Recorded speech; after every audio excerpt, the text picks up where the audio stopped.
Hello అండి. ఈ episode చాలా చాలా ఇంట్రెస్టింగ్గా ఉండబోతుంది. అస్సలు మిస్ అవ్వకుండా కంప్లీట్గా చూడటానికి అయితే ట్రై చేయండి. వీడియోలోకి వెళ్ళినట్లయితే ఉదయాన్నే ఆఫీస్కి వచ్చి లోపలికి వస్తూ జ్యోత్స్న అక్కడ అవుట్ హౌస్ దగ్గర చూశాను సూరజ్ లేడు, అంటే తాతబాడిని బయటికి గెంటేసి ఉంటాడు అని అనుకుంటూ లోపలికి వస్తూ ఉంటే ఇంతలోనే సీఈఓ అయిన దీప ఛాంబర్లో నుంచి ఫైల్ తీసుకొని బయటకు వస్తూ ఉంటాడు సూరజ్. తన్ని చూసి షాక్ అయిపోతుంది జ్యోత్స్న. వెంటనే సూరజ్ దగ్గరికి వచ్చి, ఏంట్రా నువ్వు ఇంకా ఇక్కడే ఉన్నావు, నిన్ను గెంటేయలేదా అని అడిగితే, ఏంటి బంగారం నీ బాధ, నన్ను గెంటేస్తారని స్ట్రాంగ్గా ఫిక్స్ అయినట్టున్నావు, అది జరగలేనందుకు చాలా ఫీల్ అవుతున్నట్టున్నావు అని అంటూ ఉంటే ఇక జ్యోత్స్న అయితే సూరజ్తో గొడవ పడుతూ ఉంటుంది. ఇంతలోనే కార్తీక్ వచ్చి, బ్రదర్ నీతో మాట్లాడాలి పదా అని అంటే, బావా నేను ఇక్కడ మాట్లాడుతున్నాను కదా అని అంటే, నువ్వు ఆగు, మీ మాటలు ఎప్పుడు ఉండేవే, నేను మాట్లాడాలి తనతో అని చెప్పి ఇక సూరజ్ని తీసుకొని దీప రూమ్లోకి అయితే వెళ్ళిపోతాడు కార్తీక్. అప్పుడే వీళ్ళేం మాట్లాడుకుంటున్నారో వినాలి అని చెప్పి జ్యోత్స్న డోర్ దగ్గరికి వెళ్ళి చిన్నగా వాళ్ళ మాటలు వింటూ ఉంటుంది. అప్పుడే ఏంటి బ్రదర్ ఏమైంది చెప్పు అని అడిగితే, నీ గురించి కొన్ని విషయాలు తెలుసుకోవాలి అని అంటాడు. ఏంటవి అని అంటే, నీ తల్లిదండ్రులు ఎవరు, నువ్వెక్కడ ఉంటావు, ఏం చదువుకున్నావు, నీ చిన్నప్పటి హిస్టరీ అన్నీ చెప్పు అని అడిగితే దీప కూడా అలా చూస్తూ ఉంటుంది. ఇదేంటి సడన్గా ఇవన్నీ ఎందుకు అడుగుతున్నావు అని అంటే, అదేంటి బ్రదర్ ఒక్క మాటలో నాకెవరు లేరని తేల్చేశావు, అసలు నీ పేరెంట్స్ ఎవరు, వాళ్ళు నీకెలా దూరం అయ్యారు, అసలేమైంది మాకేం తెలియదు కదా, తెలుసుకోవడానికి అడుగుతున్నాను అని చెప్తే, ఇదేంటి బావ ఈ డీటెయిల్స్ అన్ని ఎందుకు అడుగుతున్నాడు, అసలు బావకెందుకు అని అనుకుంటూ ఉంటుంది జ్యోత్స్న.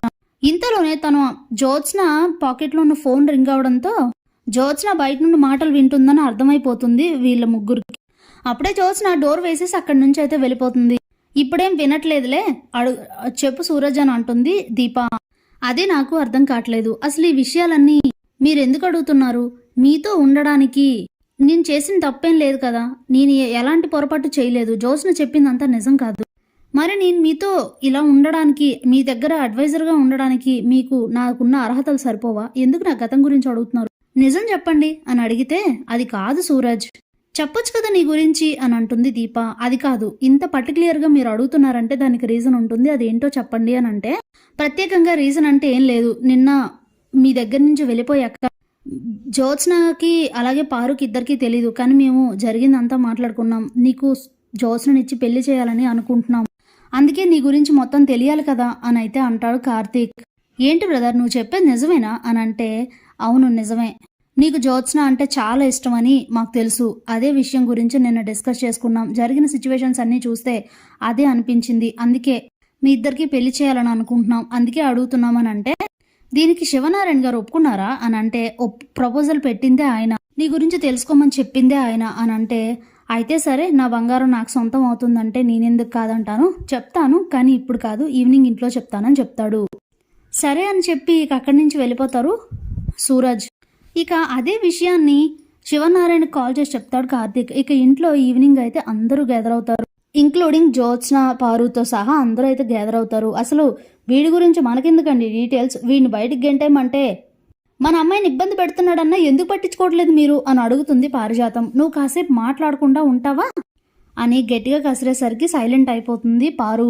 అప్పుడే శివనారాయణ, చెప్పు సూరజ్ నువ్వెవరు, నీ గురించి అసలు చెప్పు, నీ పేరెంట్స్ నీకు ఎలా దూరం అయ్యారు, నువ్వేం చదువుకున్నావు ఏంటి అని నీ గురించి చెప్పు అసలు అని అయితే అడుగుతాడు. ఇక సూరజ్ అయితే, చెప్తాను సార్, కానీ నేను చెప్పింది పూర్తిగా వినండి, ఒక మాటో రెండు మాటలు చెప్పిన తర్వాత మీరు ఇదా అని చెప్పి నన్ను మాత్రం నిలదీయొద్దు, నా మాటలు పూర్తిగా విన్న తర్వాతే నేను చేసింది కరెక్టో కాదో నా గురించి అయితే మీరు తెలుసుకోండి, పూర్తిగా నా గురించి వినండి అని అంటే, ఏంటో చెప్పు అని అయితే అడుగుతాడు సూరజ్.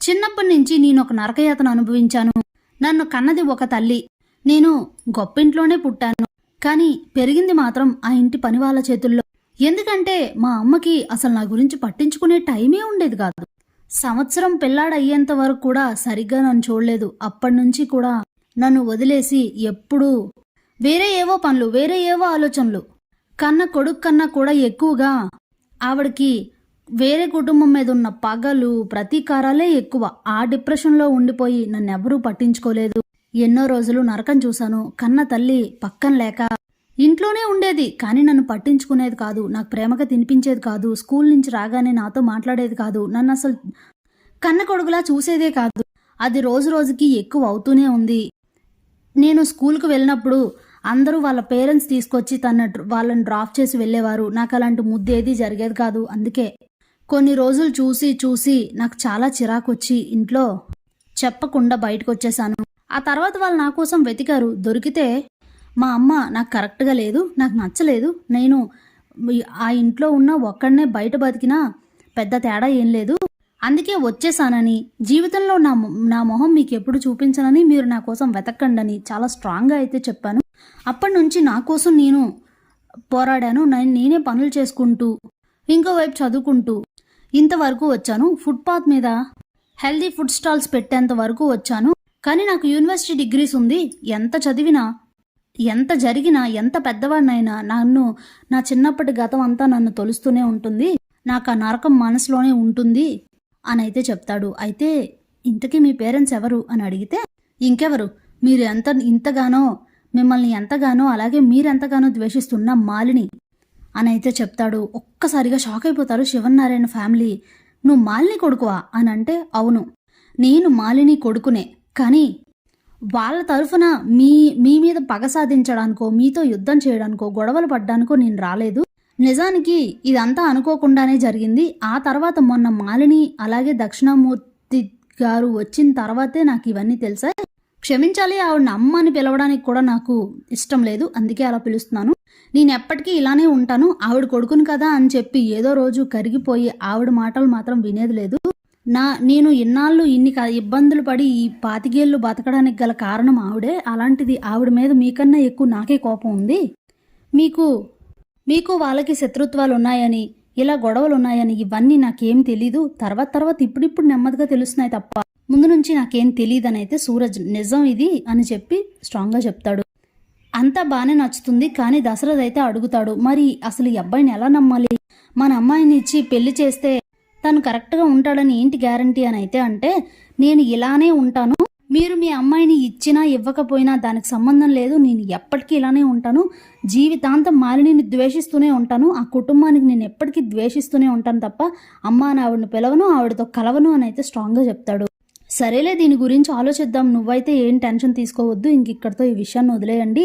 నువ్వు మాలిని కొడుకు అని చెప్పి నేను ద్వేషించాను సూరజ్, నీ గతం విన్న తర్వాత నువ్వేంటో ఇంకా బాగా అర్థమైంది అని అయితే చెప్తాడు శివనారాయణ. Thanks for watching.